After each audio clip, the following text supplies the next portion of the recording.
என்னுடைய பேர் வந்து ஐயம்மாள். சிக்கையே அரசு கலை மற்றும் அறிவியல் கல்லூரியில் 3ஆம் ஆண்டு தமிழ் இலக்கியம் 3ஆம் ஆண்டு படித்து வரேன். நம்ம வந்து ஃபர்ஸ்ட் இயர்லேருந்தே எங்கள் நான்முதல்வர் வந்து எங்களுக்கு நான்முதல் வந்து நடத்திட்டு தான் இருக்காங்க. ஆனால் இந்த அளவுக்கு நாங்கள் வந்து புரிஞ்சுட்டு படிச்சோமா அப்படின்னு சொல்ல முடியாது. ஏன்னா ஃபர்ஸ்ட் இயர்லேருந்தே ஒரு மாடலை சென்ட் பண்ணி நீங்கள் இதை பண்ணிட்டு வாங்க அப்படின்னு மட்டும்தான் சொல்லியிருந்தாங்களே தவிர அதை பற்றிய பேசிக் நாலேஜ் கூட எங்களுக்கு இருக்கான்னு அவங்க வந்து அவங்களுக்கு வந்து தெரியாது. ஆனால் இதில் வந்து சொல்லி கொடுத்தாரு.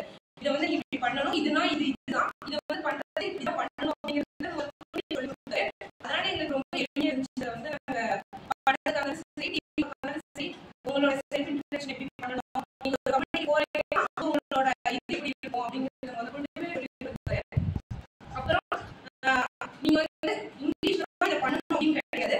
உங்களுக்கு எந்த லாங்குவேஜ் வருதோ அது மாதிரி ஒரு லாங்குவேஜ் சாய்ஸ் மாதிரி அது வந்து உங்களுக்கு எது வருதோ அதை வந்து நீங்க பண்ணுங்க சொல்லி கொடுத்தாரு. அப்புறம் ஒவ்வொரு கிளாஸுமே டிஃப்ரெண்டா இருந்துச்சு, டிஃப்ரெண்ட் டாபிக்ல இருந்துச்சு. அது வந்து இன்ட்ரெஸ்டா இருந்துச்சு. அந்த கிளாஸ் சொல்றாரு இருந்தாலுமே அது வந்து எங்களுக்கு அடுத்து என்ன நடத்த போறாரு அப்படின்னு இன்ட்ரெஸ்ட் கொண்டு இருந்துச்சு. ஒரு கிளாஸ் கூட இன்னைக்கு நான்முதல் இருக்கு, நான்முதல் போகுமா அப்படிங்கிறத நினைக்கிறேன். நான்முதல் இப்போ வரும் மாதிரி எதிர்பார்த்துட்டு இருந்தோம். அந்த அளவுக்கு இன்ட்ரெஸ்டா சொல்லி கொடுத்தாரு. எல்லா விஷயமே சொல்ல போனா இதுவரை நான்முதல் என்ன கத்துக்கணும் எங்களுக்கு கேட்டா கூட தெரியும். ஆனா இப்போ வந்து எங்களுக்கு கேட்டா ஃபர்ஸ்ட் இருந்து என்ன சொல்லி கொடுத்தாரு அப்படிங்கிற மாதிரி லாஸ்ட் வரை என்ன கத்துக்கணும் அப்படிங்கிறது எல்லாமே நம்ம சொல்லுவோம். வந்து முன்னாடி இப்போ பேசுறோம் அப்படிங்கிற கூட மற்ற கிளாஸ்ல வந்து பேசலாம் அப்படின்னா என்னால முன்னாடி வர முடியுமான்னு தெரியல. ஆனா இந்த கிளாஸ்ல இருந்து முன்னாடி எனக்கு வந்து அந்த தைரியம் வந்து சொல்லலாம்.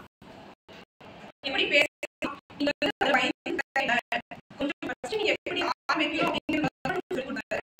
தப்போ சரியோ எல்லாருக்குமே வாய்ப்பு கொடுத்தாரு. நீங்க பேசுங்க, தப்பானது சரி சரியான சரி வந்து முதல்ல வந்து பேசணும் அப்படிங்கிறது வந்து சொல்லி கொடுத்தாரு. எல்லாமே வந்து ரொம்ப இன்ட்ரெஸ்டா இருந்துச்சு. அதனால நம்ம இந்த கிளாஸ்ல வந்து பார்ட்டிசிபேட் பண்ணணும், அது வந்து நம்ம பெஸ்டா பண்றோம் அப்படிங்கிற மாதிரி நினைச்சிட்டு பண்ணணும். ஏன்னா அந்த அளவுக்கு எங்களுக்கு தைரியம் கொடுத்தாரு. ஒவ்வொரு அப்ரிஷியேட் பண்ணிட்டே இருந்தாரு. அது வந்து நம்ம தப்பா பண்ணியிருந்தா நம்ம மனசுக்கு தெரிஞ்சாலுமே அவர் வந்து அப்ரிஷியேட் பண்ணாரு. அது வந்து சரி ஓகே நம்ம நல்லா பண்ணியிருக்கோம் அப்படிங்கிற ஒரு மன தைரியம் வந்து அடுத்தது நெக்ஸ்ட் நம்ம நல்லா பண்ணணும் அப்படிங்கிற ஒரு இன்ட்ரெஸ்ட் ஆர்வத்தையும் வந்து தூண்டி இருக்கு.